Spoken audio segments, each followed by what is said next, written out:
none tukaframing bwanyuma ya Pasco nomanya owa masheruka shemo kutura rukutonga n'ekibanja cye ekiro kwingana hika 20 ekyatwirwa ba Post Bank abo kugira ngo akaba kisingire bamuhire miliyoni 50 kishangirwe ngo mu kutwara ikibanze kibakatwara mune cyabire kitine kakwate nuko koto mu rushenyi okuragira ngo banka cyumugaruze nomanya Pasco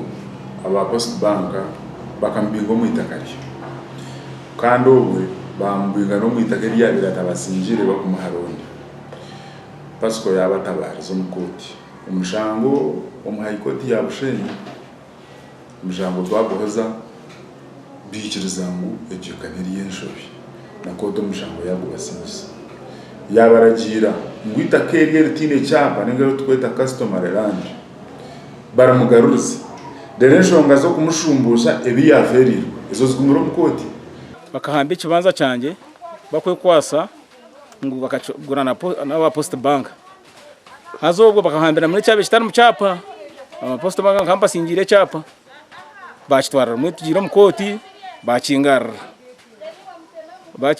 nicece kindoho umushango gwasi imyaka 3 bito kurigera har Patrick Kajumba or Prida wa Pasco ba Prida ba Post Bank hamwe na yaguzire bikirize ngo Pasco akaba basingira ikibanje kine cyapa nukwe koto kumuhandi kiri cyandiko ngo kibanje kibatwarire mu kitari mu cyapa bakimugaruze ahabwo kuba mbosho kubikirize ngo itaka bakarumbinga mu munshobi itakari yo rutoke babazo mu mwaka kwa shatu koti ningira ngo neja kugira ngo mbosho wikirize nshobi ngo itakari yo mu ndororo mwakiro mu nshobi rutoke wateme bitoke mu marebyo myaka nyina masiko mwija kumushungusha abo katwashaba ngo bamushumbushe miliyoni 50 aba Post Bank nori yari kugira ngo akagura na no wabira beirifu bambinjire abamuregire mu bakamubinga eco kumushumbusha eco kiriyo tubire nturebo kwabira ari kubona bw'abana be asitwina itubire ntukora nawe mbenu atkuba mugarurire cyo banza cye atitwaza kumuhereza umuzinga mutahi wito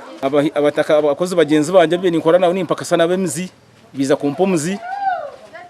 kumpingisaho kunkandura okugera har Patrick Kajumba Prida wa Pasco ekibanje kindi kikiri omukoti kokitaka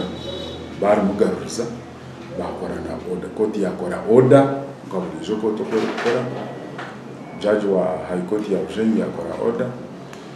nomanya Pasco itakariye kushango muri amasharuka atamukanzo muri Shema district yaragarukana yatandika kurukoza ati ni cyumutera ngo Gasha kwa Sheikh Abdulatif